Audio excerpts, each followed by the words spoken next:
imagens que vêm na nossa cabeça quando falamos dos anos 2000. Unânime aí, o World Trade Center, né? Cássio, Fred, eu, Pedro, tá embaixo aqui, e Minhoca. Os 5 colocaram o World Trade Center. E aí vai aquela pergunta, né? Que foi feita ontem e vale muito para isso. Todo mundo sabe onde estava, o que estava fazendo neste momento aí do dia 11 de setembro. Onde é que você estava, Lucas? Eu tinha chegado da escola, era dia de prova. Eu cheguei da escola, liguei a televisão, cheguei mais cedo, estudar de manhã, liguei a televisão e tava a fumaça e vi ao vivo o segundo choque, mas o primeiro tinha acontecido. Quando eu liguei a televisão já estava fumaça, plantão, o pessoal falando, e vi o segundo avião se chocando ao vivo. Tinha acabado de chegar em casa de uma prova, deve ter ido mal na prova, provavelmente, mas vi ao vivo aí o segundo choque. Mas com certeza todos vocês sabem, todo mundo que está aqui acompanhando sabe onde estava, o que estava fazendo, com quem estava, porque realmente é um acontecimento, acho que é o principal acontecimento aí dessa década. Sim. Eu estava no shopping Tacarum, né? Eu já estagiava no Diário, eu acho que nessa setembro já estava no Diário. E eu tava no shopping antes de ir, né, pro Diário, ia almoçar, alguma coisa assim. E aí eu passei na frente de uma dessas lojas, que eu acho que era o Hiper na época, de que tem televisão, e eu vi aquelas fumaças assim, em todas as telas. Eu me aproximei para entender, né? Chama atenção. O que é que aconteceu? E aí assistia também o segundo, impressionante, né? E aí corri pro Diário, fiquei acompanhando o resto lá do Diário, mas eu me lembro muito dessa imagem, assim, no shopping, as TVs todas, né, com a poeira e as pessoas se aglomerando ao redor para assistir.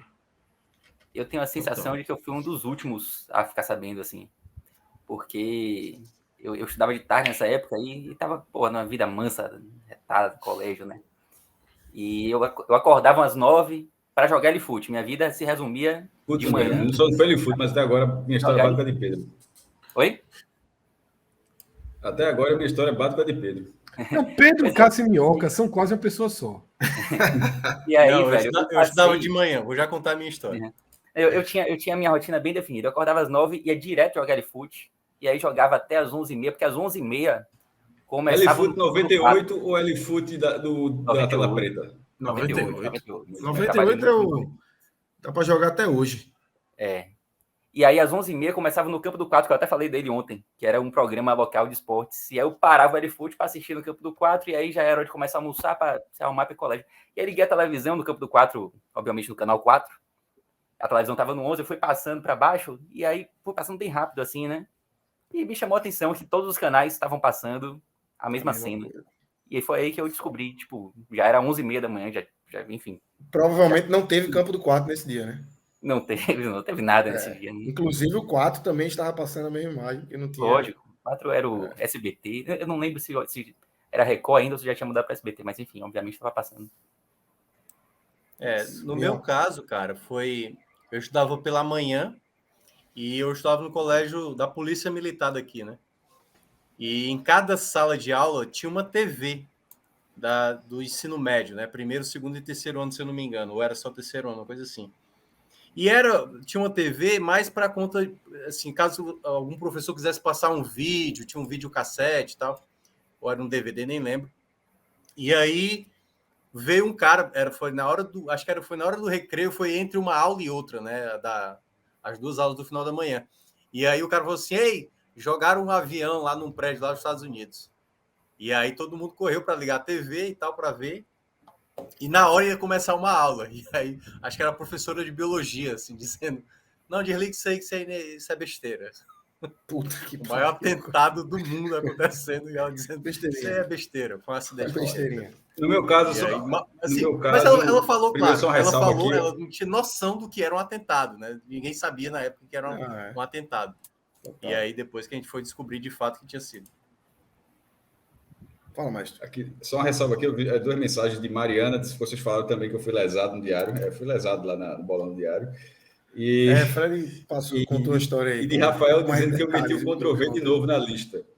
Nesse caso, é possível que Fred tenha metido o Ctrl+V, porque a minha lista eu entreguei primeiro. Viu? Assim, ou é uma coincidência, o Fred pegou o poder, porque dessa vez eu fiz da lista primeiro. Só para me defender aqui.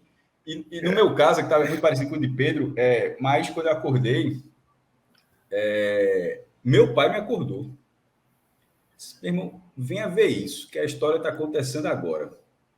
Aí você disse, mesma coisa, Pedro, venha ver isso aqui, e a vida mansa, do jeito que ele falou, que a história está acontecendo agora. Aí eu disse, porra, e eu achei que era um presente, o cara na inocência aí, uma surpresa. Meu irmão, quando olha a televisão, para você reparar e organizar as informações de que aquilo ali é de verdade, meu irmão. É foda. Assim, jogaram um avião num prédio, pô. Meu irmão, 2, né? Não, veja, não é no prédio. Assim, eram 2 edifícios icônicos da cidade, porra. Isso. É o cartão postal, a Skyline em Nova York com os 2 prédios aqui no meio e os outros prédios mais baixos daqui. Era assim, os caras acertaram o negócio. Eu fiquei assim, não, primeiro, essa mesma loja está lá, um prédio está queimando, e vem um avião ainda bate. Esse negócio completamente despirocado, meu irmão. E a mesma coisa, passou o dia inteiro, assim, durante dias, só se consumindo isso aí. Isso aí foi um negócio assim, muito difícil de processar na hora.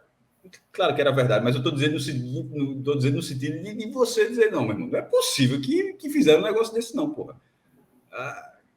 Era uma coisa completamente fora da realidade, fora do pensamento de qualquer pessoa que alguém pudesse. Primeiro, não é questão do atentado terrorista, porque isso por si só já seria, mas a forma como aconteceu, porque ninguém nunca tinha visto um negócio desse. Aí começam as informações, eu ainda lembro. Caiu, que até tem até um filme sobre isso. Outro acertou o Pentágono. Aí teve algum momento que falaram, tem 10 aviões, não sei qual, não tem 10 aviões que estão sequestrados. Eu disse, caralho, assim. Aí depois, não sei se era, mas aquele negócio. O cara dá uma olhadinha pro céu, né? O cara dá uma olhadinha pro céu. O cara pensa assim, 10.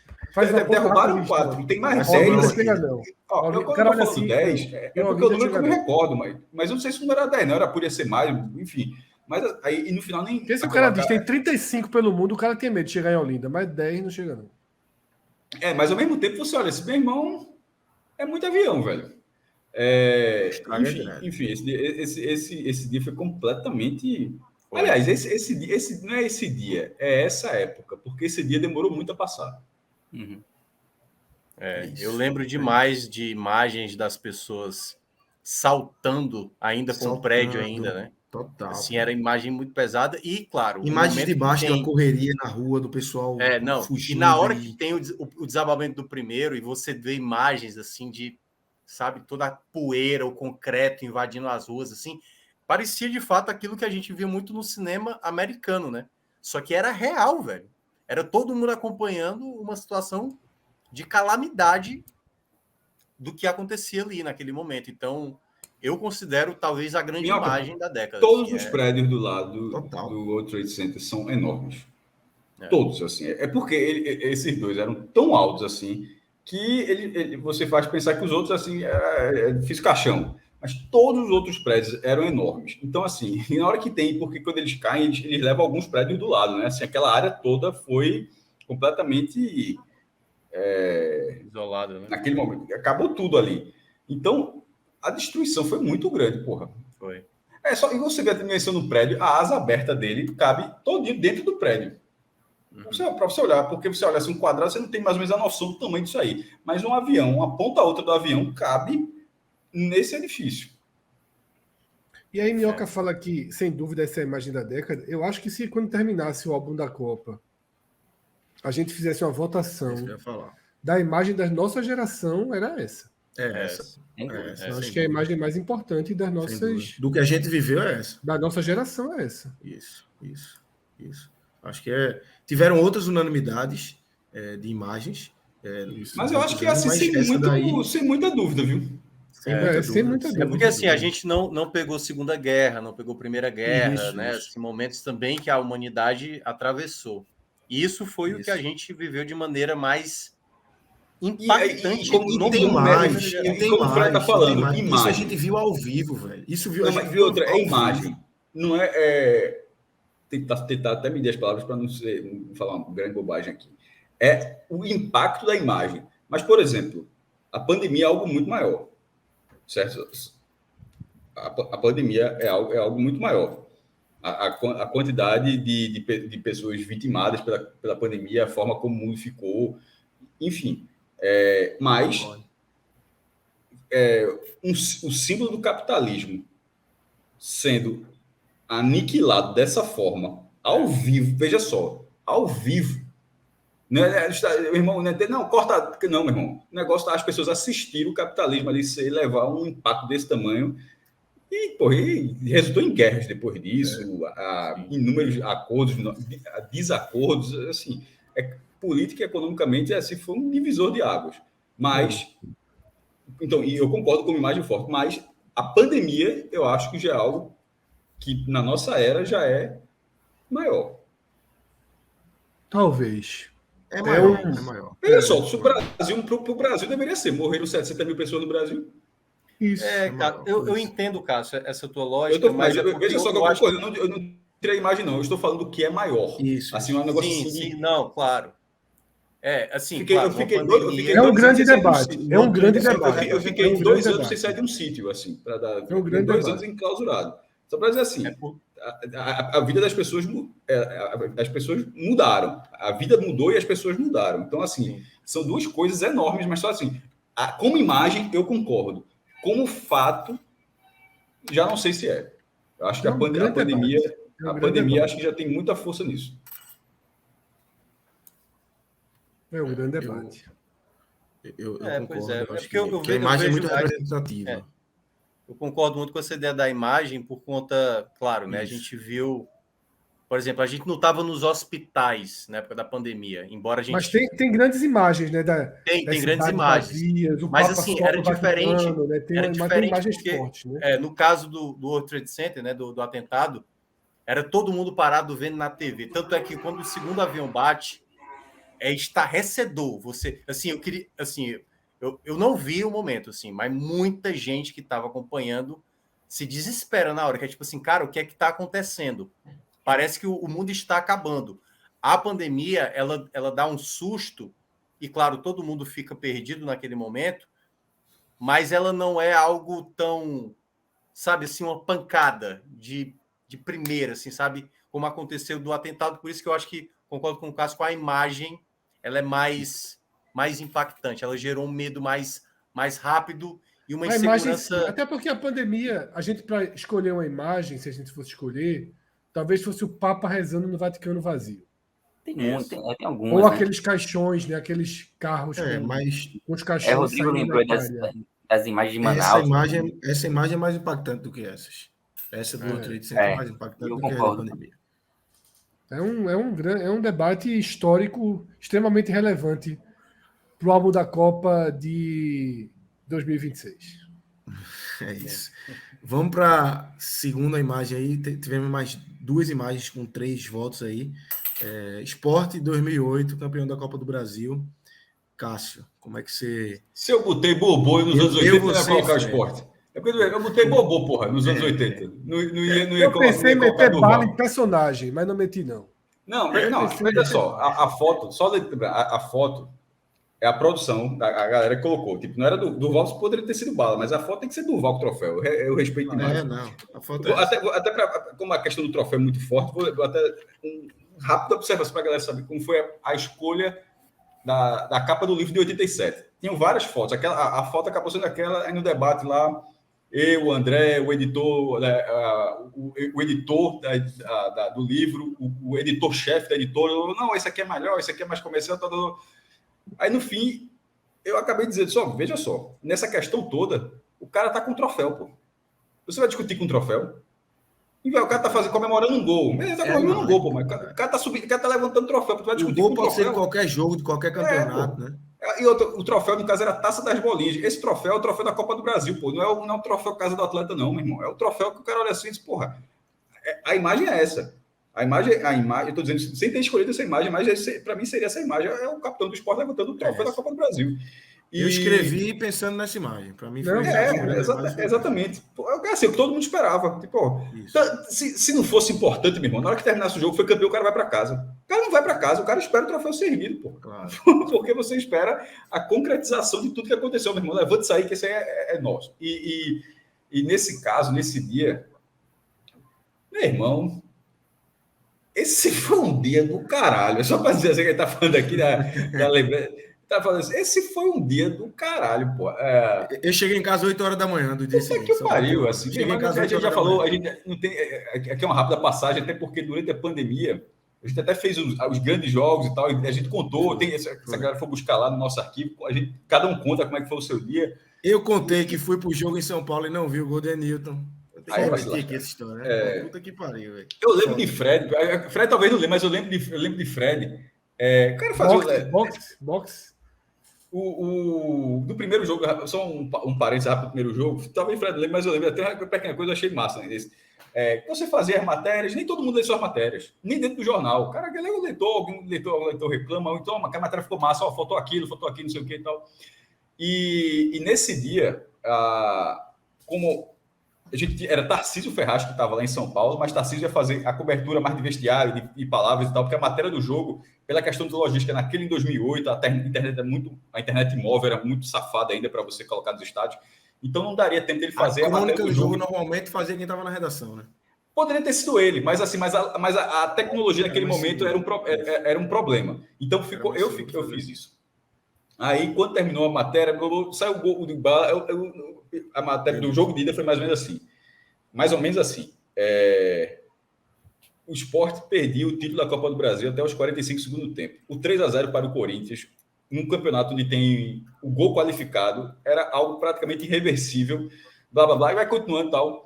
Foi assim até que Carlinhos Bala briga pelos zagueiros, toca de bico para Newton, que dá de bico também e diminui. O gol da esperança. Aí Fred falou comigo no dia seguinte, meu irmão, seu lindo foi perfeito. Assim, foi a única vez que esse cara elogiou a coisa assim. Eu lembro desse. Mas eu lembro, até que eu tô falando, talvez ele lembre, mas eu lembro. Aí ele falou, que foi perfeito. Ele leu, disse, porque a história não era matéria. Aos 20 do segundo tempo, a Costa faz 2-0. Não, fulano faz 2-0. Aos 30 faz 3-0. Não, a matéria foi. A matéria começou. A matéria, quando começa, o jogo tá 3-0. A matéria começa com 3-0 até a transformação naquilo, de um jogo quase irreversível, a algo que, 2-0 dá. E nesse dia, dava, mas era muito, muito difícil. Mas nesse dia de 2008, a expectativa do dia inteiro mostrou que dava, porque todo mundo passou. Não teve ninguém que passasse, meu irmão, se fizer o gol aos 10, se fizer uma... E se não fizer no primeiro tempo? Aí tem que fazer até os 15 do segundo tempo. Meu irmão, todo mundo tinha o roteiro completo na cabeça do que tinha que acontecer para que o 2-0 fosse algo possível. O que ninguém imaginava é que aos 37 já estaria 2-0.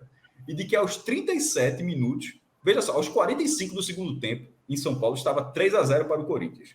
Aos 37 do primeiro tempo da volta, o Sport já está sendo campeão. Meu irmão, assim, é uma reviravolta muito grande. Então, deu até medo, porque é muito tempo para defender o resultado.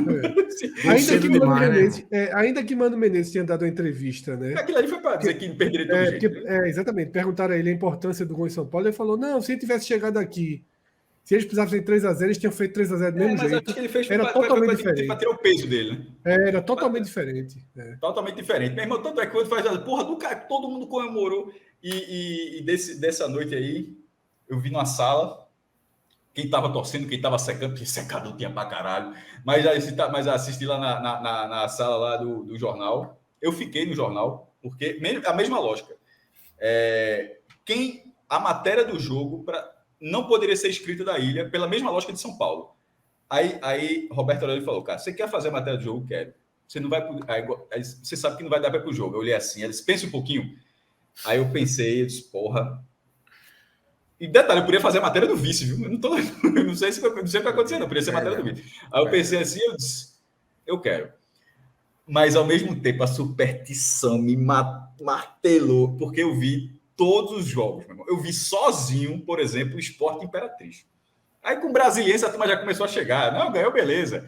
Com o Palmeiras, com todos os jogos na ilha. Com o Palmeiras já tava todo mundo. Com o Vasco, Internacional, todo mundo. Com o Inter. Aí eu não vou do Corinthians, porra.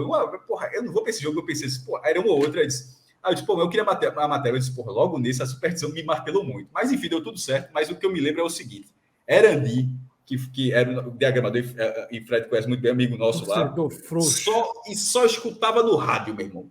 Puta que pariu, só no rádio. Aí, na tensão do cara, ficou, meu irmão, mas nem ele se aguentou. Ele deixou eu e Roberta comemorar na hora que saíram os gols e tal.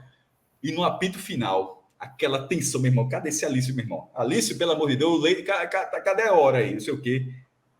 Aí, Erandi grita: acabou, porra! E com o carro de acabou, porra! O negócio é tão surreal. Nesse caso, graças a Deus, a gente está falando agora de uma parte surreal no mau sentido. De 2001, de você não estar acreditando uma coisa.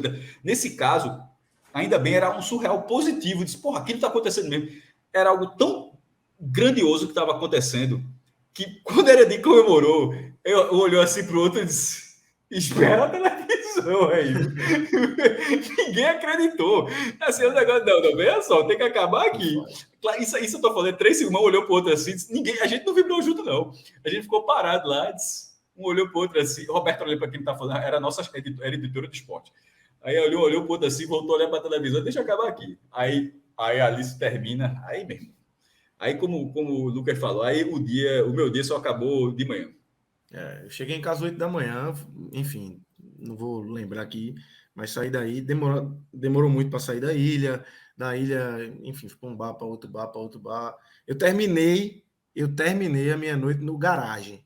Fred e Cássio vão lembrar. Não, eu fui no bode e a Globo Nordeste foi foda nesse dia, Lucas. A Globo Nordeste colocava todo intervalo, ela passava os gols e a festa.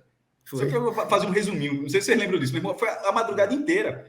A madrugada inteira. E o bar lotado, assim, toda vez que a galera vibrava com gol, todo intervalo. Assim. Foi um negócio muito do caralho. Essa noite eu fui pro. Começou engraçado que minha esposa, ainda namorada na época, começando a namorar, na verdade, ela foi pegar o passaporte dela do aeroporto mais cedo. Ela disse: vamos. Porra, talvez não dê horário, não sei o quê. Eu disse: não, vamos lá comigo. Eu disse: bora. Meu amigo, era muito voo de corintiano chegando, porra. Muito voo. E eu nunca mais esqueço a cena, porque eu estava sentado ali na frente da Polícia Federal e os lockers são ali do lado, né? Então eles vinham, deixavam as coisas no locker, né? Porque iam pro estádio e voltariam depois. Um cara passou assim e falou pro outro, né? Eu não tava com a camisa do esporte, nada. Justamente o Superstição tava com a mesma camisa de todos os outros jogos. Uma camisa rosa que eu tinha. Aí o cara falou assim: ó, vamos buscar o que é nosso, porra. Vamos buscar o que é nosso. O troféu é importante. Ficou na minha cabeça. Enfim, eu acho que eu fui uma das últimas pessoas a chegar na ilha. No dia seguinte do jogo lá de São Paulo, eu fui na Santa Efigênia, que é um rolê em São Paulo de comprar um sonzinho para o meu carro.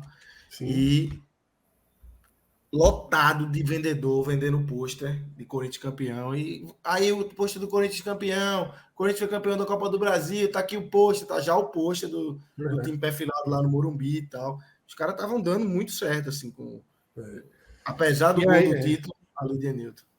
E aí eu cheguei na ilha do aeroporto, né? Minha esposa me deixou na ilha e, meu amigo, não parecia que era Sport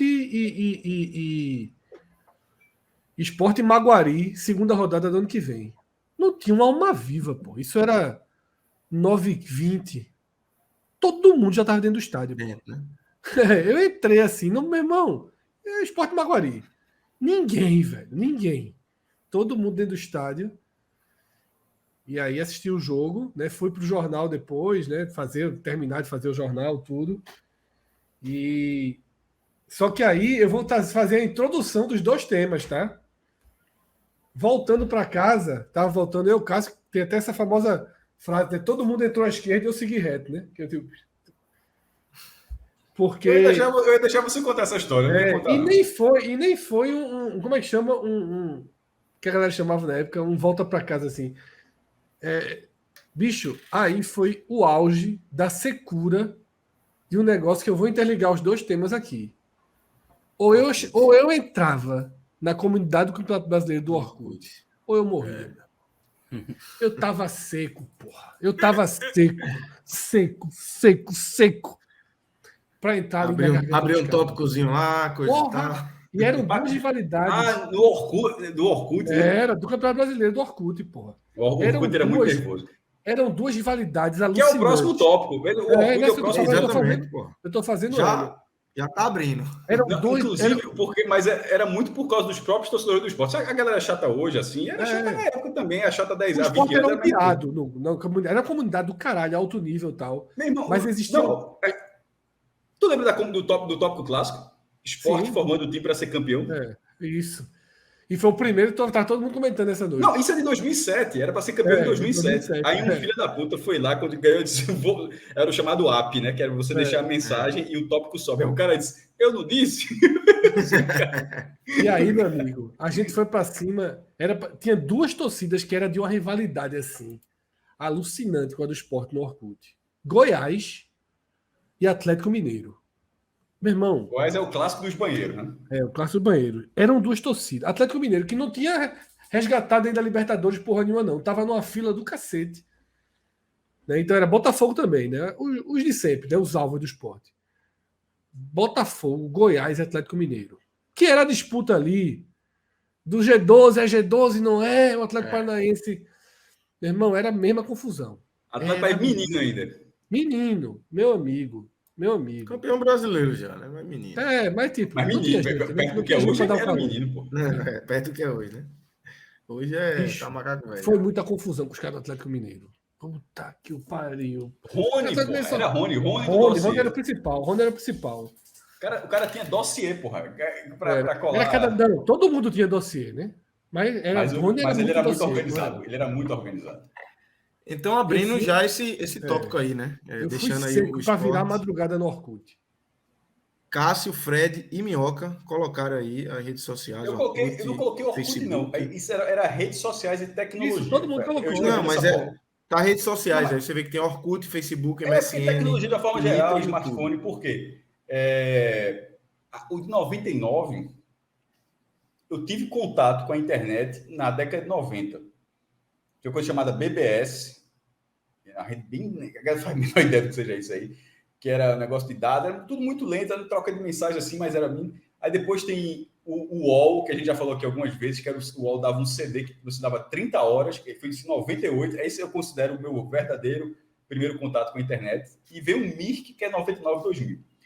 Mas, ou seja, eu já poderia ter dito aí, só que a década seguinte a transformação é muito grande, pô. Vem o MSN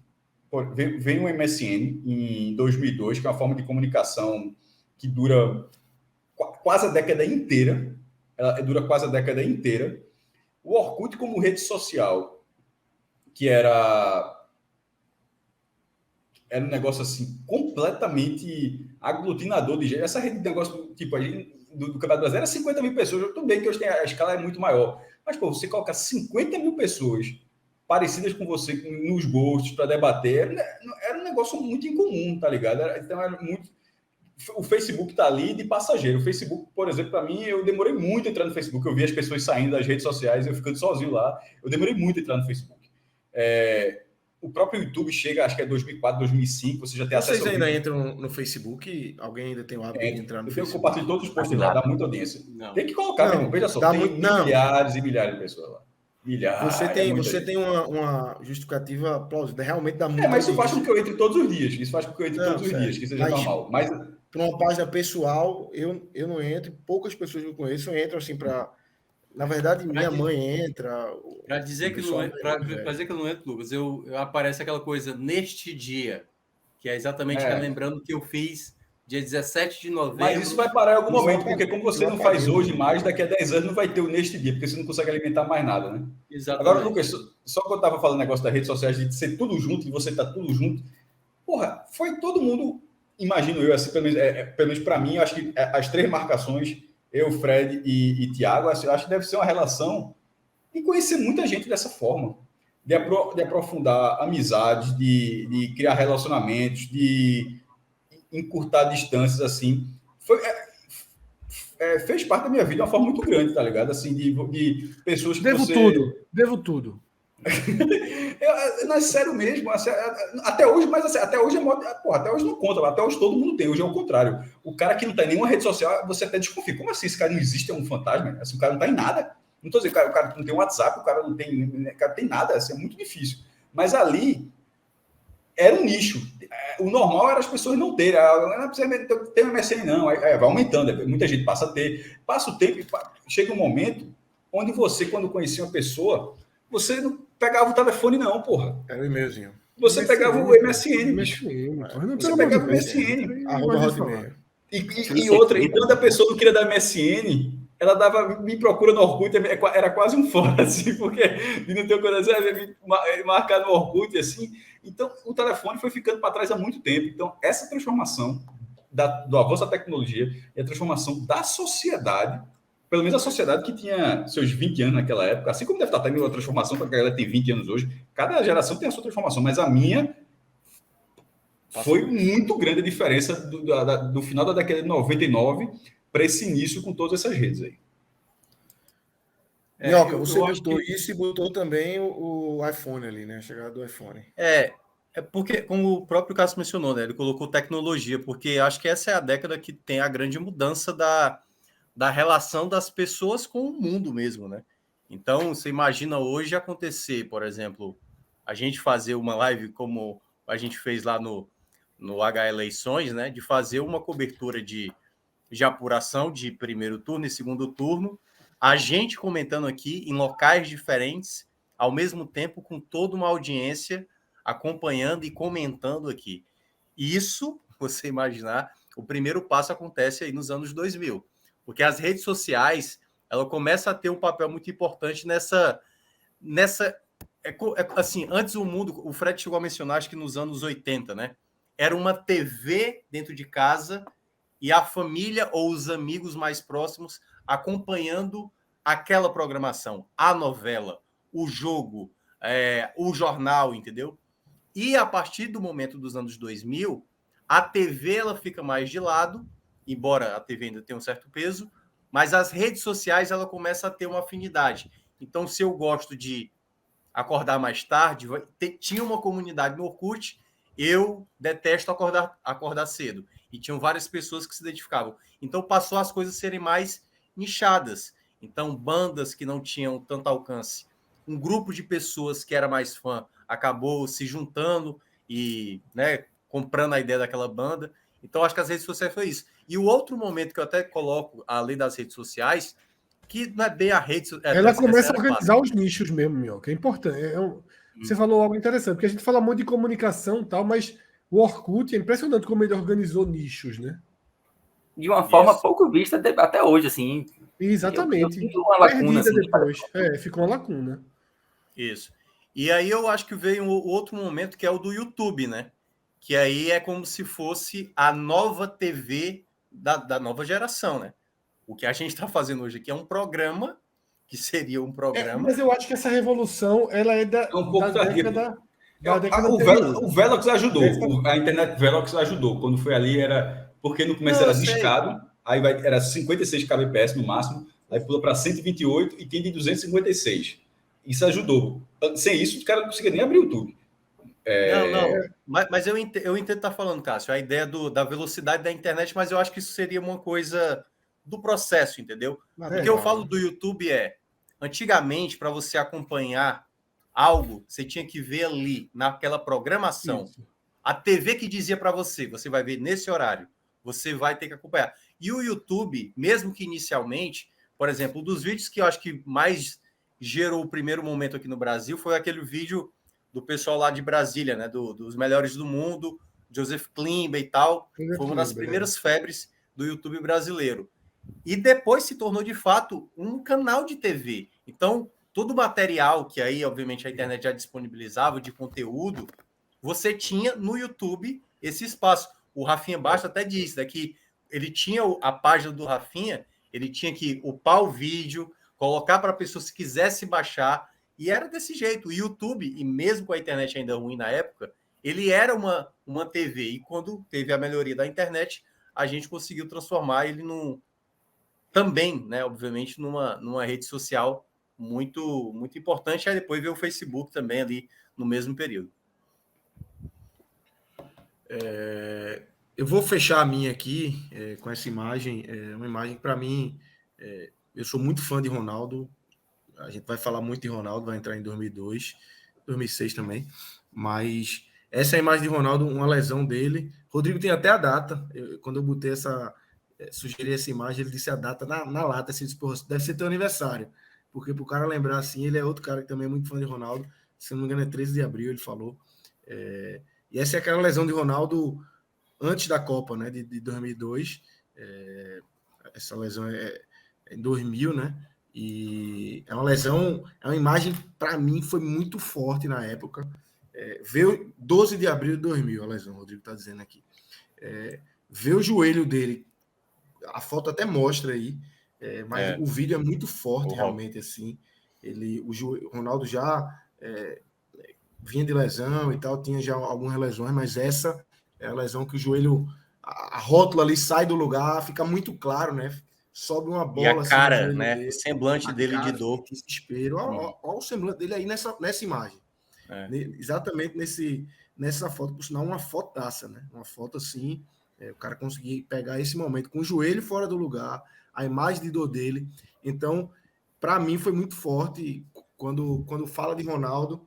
Claro que tem tudo que ele conquistou, tudo que ele já no futebol europeu, com a seleção brasileira, depois que voltou para o Brasil também, mas é inevitável não lembrar das lesões dele, e como a gente ia falar da glória dele, vai falar daqui a pouco, né, quando a gente chegar, já adiantando, ele está como personagem meu, e a gente vai falar muito dele também quando a gente se debruçar na Copa de 2002, mas precisava colocar essa imagem dele aí, que para mim é muito forte, e marca muito a carreira dele, uma carreira repleta de lesões e voltas por cima, e um cara que eu realmente sou muito fã.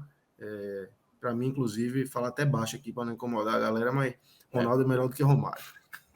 Deixa eu só aproveitar que eu acabei esquecendo, né, o negócio lá do Steve Jobs, né, que, claro, também vai aparecer mais à frente no meu. É porque também no final da década de 2000 já começa os celulares, que já era algo mais habituado nos anos 2000, né? Era o mais usual utilizar celular. O celular ele se torna uma ferramenta, né? Ou seja, um utensílio humano fundamental, né? Que você passa a ter o WhatsApp surgindo ali no final dos anos 2000, já em 2009, e aí isso muda também a maneira da comunicação direta, porque antes você tinha que ligar ou fazer os 3 segundos, né, com o celular, e no final já é um celular com... Né? Exatamente, com o celular você já conseguindo fazer ali muita coisa, né? O mundo já na sua mão, tudo que você queria já estava ali na sua mão. Hoje, praticamente todos os planos são de ligação ilimitada. Isso. Começou gradativo, né? Você tinha ligação ilimitada para a sua mesma operadora. Tinha 31 anos, assim, lembra? Da Oi, lembro você ligava de graça. Mesmo. E só no final de semana, hoje todos os planos já são de ligação ilimitada para onde você quiser. Para outras operadoras, para outras cidades, enfim. Realmente é evolução aí. Pedro, você tem mais duas aí para trazer para a gente. Eu tentei fazer assim, montar as minhas memórias assim, de forma cronológica, né? E a primeira coisa que me vem na mente, assim, na virada ali de 99 para 2000, que foi uma virada de ano, assim, bem marcante, né? Era o bug do milênio, que depois acabou não passando de uma ameaça, né? Não houve o que se esperava dele, mas se falava muito ali, um pouquinho antes da virada do ano, desse problema que ocorreria em redes de computadores e tal, porque até 99, muitos programas, eles estavam programados, eles tinham a data ali só com 2 dígitos, né? O ano só com 2 dígitos. E se assumia que os 2 primeiros dígitos era um 9.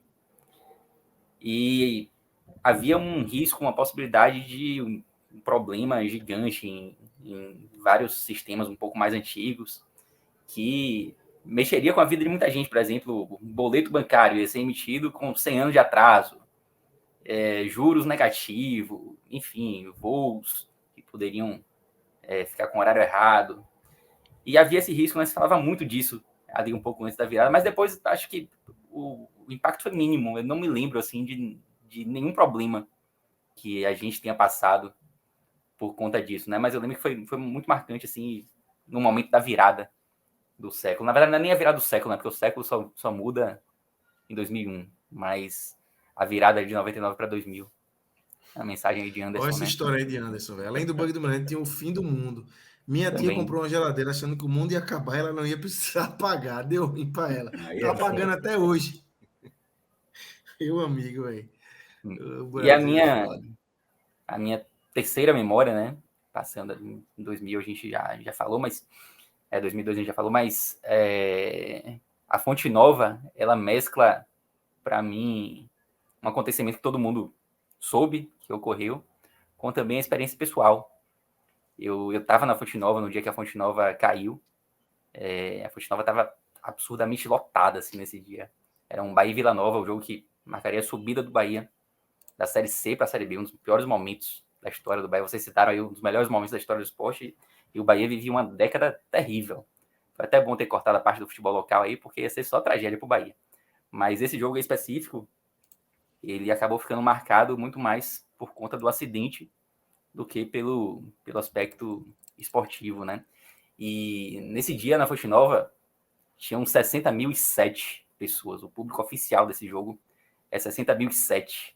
Sendo que nenhum jogo daquela Série C, que foram todos absolutamente lotados, havia passado de 60 mil. Esse foi o primeiro, porque a capacidade da Fonte Nova estava limitada a 60 mil. E, curiosamente, foram exatamente 7 pessoas que morreram nesse dia. Eu lembro que a Fonte Nova, nesse dia, foi dificílimo de achar ingresso. E eu lembro quando eu entrei, eu estava relativamente perto do lugar onde ocorreu o acidente. E você olhava para a Fonte Nova, você não via lugar para mais ninguém. E quando você olhava para o dique, lá de fora da Fonte Nova, parecia que haviam mais 60 mil pessoas. Parecia que havia uma outra Fonte Nova lá de fora. Eu não lembro assim de ter visto tanta gente na Fonte Nova, sendo que eu fui para outros jogos com público oficial maior, né? E o momento do acidente, ele já ocorreu já bem no finalzinho do jogo, a torcida já comemorando o acesso. E eu acho que o acidente ele acabou se tornando, ele não foi uma tragédia ainda maior, porque quase ninguém percebeu o que tinha ocorrido. Eu, por exemplo, eu estava relativamente perto e até me lembro de ter visto um clarão assim na arquibancada, um clarão de pessoas que se abriu. Só que ficava meio perto da torcida organizada, né, da Bamoa, então a gente pensou, pô, aquilo ali foi alguma briga. Eu me lembro até ter comentado com os amigos que estavam comigo, que, pô, o Bahia subindo e os caras brigando ali no momento que tá todo mundo comemorando, né? Mas, enfim, depois a gente soube. Na verdade, a gente ainda demorou para saber, porque terminou o jogo, teve a comemoração e todo mundo foi para o lado de fora do estádio, ia ter trio elétrico e tal. E por conta do acidente, as rádios já falando o que tinha acontecido, as televisões também, provavelmente, muita gente que estava do lado de fora começou a ligar para quem estava na Fonte Nova e as redes de telefone elas ficaram completamente congestionadas. Então, muita gente que estava dentro da Fonte Nova ainda demorou muito de saber o que tinha ocorrido. Eu lembro que o trio elétrico chegou a começar com o Ricardo Chaves do lado de fora.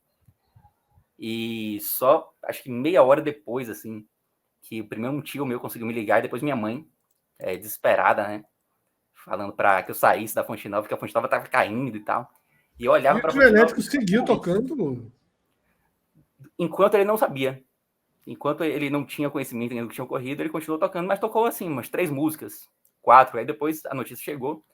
Mas foi chegando aos pouquinhos, né? Tipo, eu lembro que Ricardo Chaves ele falou, pô, parece que tem um acidente aí e tal. E o pessoal do resgate pediu para parar aqui para facilitar o resgate. A gente não teve a dimensão ainda do que tinha ocorrido. E meio que a comemoração continuou, né?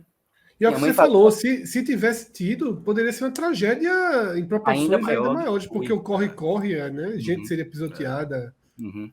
Pois é, eu me lembro muito da ligação de minha mãe, assim, desesperada, dizendo que a Fonte Nova tava caindo e tal. E para mim, a Fonte Nova estava ali, como sempre esteve, desde que eu tinha nascido, um lugar que eu ia sempre, né? E, enfim, foi essa tragédia da Fonte Nova. E, além da tragédia, né, que é o mais importante desse contexto, acabou sendo também o último jogo da Fonte Nova antiga, né? Que era um lugar que, pô, todo baiano ia mesmo que não comparecesse ao jogo, mas todo mundo passa pela Fonte Nova. A Fonte Nova é muito passagem, e foi um lugar que, poucos anos depois ali, seria implodido para a construção do novo estádio e tal. E um sentimento que eu tenho é que esse jogo aí foi o último e que a gente não pode nem se despedir, né? Um lugar que a gente ia tanto, que marcou tanto minha infância. Foi abruptamente. Eu até fico emocionado de lembrar, assim, da Fonte Nova, porque a gente não teve essa chance, pô, esse vai ser o último jogo, não teve isso. A gente foi embora nesse dia aí achando que a gente ia voltar no ano seguinte e tal. E, Isso enfim, deve ser foda, mesmo. Tô falando, vendo por esse lado assim, porque... Essa despedida abrupta é pra se fuder. E mais do que isso, saber que a despedida morreu gente, pô. Assim, não é que tipo, o estádio vai ser demolido e vai construir um novo. Você já ficaria triste de toda forma, porque aquele concreto, com aquela armação, o lugar onde você assistiu, onde você viu um título, onde você sofreu, onde você conheceu gente, aquilo já marcaria você. Mas você saber que aquilo está acontecendo dessa forma ainda, a partir de 7 vidas, assim, é foda mesmo. E que poderia ter sido qualquer um, né, velho? Pô, Poderia. pedaço da pancada que, pô... Porque para quem frequentou muitos jogos, o cara deve ter frequentado N lugares da Fonte Nova. O cara pode muito bem ter visto um jogo um dia ali, no outro dia podia ficar ali. O cara que ficava ali não conseguiu ficar porque tem 77 mil pessoas. Chegou e aquele lugar ali ele já ficou várias vezes e nesse jogo ele não ficou, pô. Foi para o outro e viu. Eu lembro que no dia, esse cara. No dia, não sei se no dia seguinte, mas alguns dias depois, teve o pessoal fez um abraço à Fonte Nova e tal, bem embaixo do buraco. Eu me lembro de ter visto o buraco aberto ainda. Eu lembro disso. Pô, eu lembro dessa história do abraço. Foi foda. Foi um negócio muito marcante assim, pra mim. Tem uma pergunta aqui, enfim, de Kaká, Lucas Alisson. Só uma curiosidade dele aqui, rapidamente. Por que tem a ferradura, né? Porque a Fonte Nova, se há alguma explicação para a Fonte Nova não ser um estádio fechado, né?